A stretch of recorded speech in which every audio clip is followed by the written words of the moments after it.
Lipika Gomez তার বাড়ি হলো ঢাকার নবাবগঞ্জে। উনি একজন উচ্চশিক্ষিত মহিলা।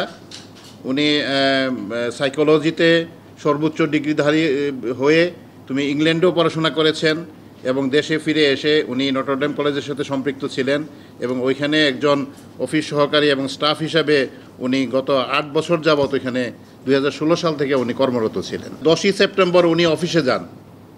অফিস শেষ করে উনি আবার বাসায় ফিরে আসেন। অফিস এবং বাসার বাইরে তার আসা খুব একটা যাতায়াত ছিল না। 11ই সেপ্টেম্বর উনি যখন কলেজে অনুপস্থিত তখন কলেজের ফাদার হেমন্ত ওনাকে খোঁজ করেন এবং ওনাকে না পেয়ে তাকে বারবার ফোন করা সত্ত্বেও তার কোনো খোঁজ পাওয়া যাচ্ছিল না। তখন ওই নটরডেম কলেজের 2 জন স্টাফ জনি এবং জয়দেবকে তাকে খোঁজ করতে পাঠানো হয় এবং জনি এবং জয়দেব ওই বাসায় গিয়ে বাসার কেয়ারটেকার জনৈক মিতু, তার কাছে ওই বাসার স্পেয়ার চাবি থাকে। সে বাসা খুলে দেয়, কাজের লোক, পার্ট টাইম কাজের লোক আসে, এই সমস্ত খুলে দেয়। তার কাছ থেকে চাবি নিয়ে বাসার ভিতরে ঢোকার পরে দেখে যে বিছনার উপরে লিপিকা গোমেজের মৃতদেহ।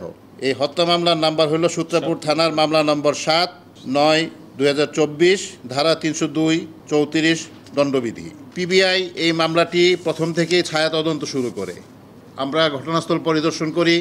ঘটনার সাথে সম্পৃক্ত যে ডিজিটাল মেথড আমরা অবলম্বন করার, ওই ঘটনাস্থলে কারা গিয়েছিল এসেছিল, তাদের কোনো ধরনের ডিজিটাল ফিঙ্গারপ্রিন্ট বা অন্য কোনো কিছু আছে কি না, এই সমস্ত দিক আমরা যাচাই করি এবং আমরা দেখতে পাই যে ওই বাসায় একটি ভেন্টিলেটরের ভাঙ্গা অংশ, একটি ভেন্টিলেটর ভাঙ্গা আছে, ছোট্ট একটি ভেন্টিলেটর, এবং ভেন্টিলেটরের কিছু রাবিশ গুঁড়া নিচে পড়ে আছে।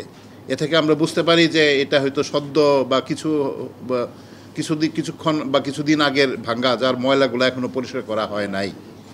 বিষয়টি অন্য অনেকের নজর এড়িয়ে গেলেও পিবিআইয়ের নজর এড়িয়ে যায় নাই। প্রচলিত পদ্ধতিতে মামলার তদন্ত চলতে থাকে। 2 বছর আগে যখন লিপিকা গোমেজ তার বাসা চেঞ্জ করে এই বাসায় এসেছিল, তখন এই জুয়েল এবং নজরুল তাকে বাসা বদলাতে সাহায্য করেছিল। সেইভাবেও তাদের একটা কানেকশনস ছিল। তারা তখন জুয়েল তার পরিবারকে বাসা থেকে অন্যত্র সরিয়ে দেয় এবং রাত্রেবেলা সে নজরুলকে ডেকে এনে তারা ওই বিল্ডিং থেকে পাশের বিল্ডিংয়ের ছাদে যায়। যে বিল্ডিংয়ে লিপিকা গোমেজ থাকতো, ওই বাসার ছাদ থেকে তারা একটা রশি বেঁধে ওইটা ঝুলিয়ে দেয় এবং ওই রশি দিয়ে নিচে নেমে এসে তারা স্ক্রুড্রাইভার দিয়ে খুঁচিয়ে ভেন্টিলেটরটাকে ভেঙে ফেলে। নজরুল সে কিন্তু খুব হালকা লিকলিকে, সে এই ভেন্টিলেটর দিয়েই বাসার ভিতরে ঢুকে যায় এবং দরজা খুলে দিয়ে সে তার বন্ধু জুয়েলকে ডেকে আনে। ইতিমধ্যে হয়তোবা লিপিকা কোনো কারণে জেগে গিয়েছে বা কোনো শব্দ করেছে, সুতরাং তাদের হাতে ছিল সেই রড, পানির যে পাইপ, সেই পাইপ দিয়ে তারা তার মাথায় সজোরে আঘাত করে এবং তাকে বালিশ দিয়ে চাপ দিয়ে রেখে তার মৃত্যু নিশ্চিত করে, যাতে তারা লিপিকা যদি জেগে যেত তাহলে হয়তোবা তাদেরকে চিনে ফেলতো, যেহেতু তারা পূর্ব পরিচিত ছিল। সুতরাং তাদের চিনে ফেলা রোধ করার জন্য তারা লিপিকাকে হত্যা করে এবং লিপিকার বাসায় তার যে বাসা থেকে তারা তার মোবাইল ফোন 2টি এবং তার হ্যান্ডব্যাগ চুরি করে নিয়ে যায়।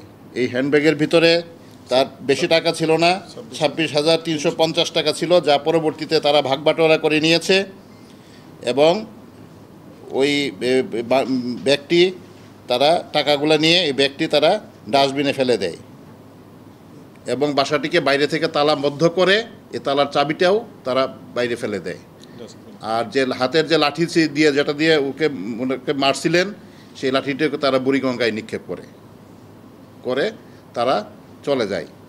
আমরা যখন তাদেরকে অ্যারেস্ট করে তাদের কাছ থেকে পুরো ব্যাপারটা সম্পর্কে জানলাম, তারপর তাদেরকে নিয়ে আমরা ওই বাসা থেকে যে সমস্ত জিনিস তারা চুরি করেছিল বলে স্বীকার করেছে, সেই সমস্ত জিনিস আমরা তাদের বাসা থেকে আমরা উদ্ধার করতে পেরেছি।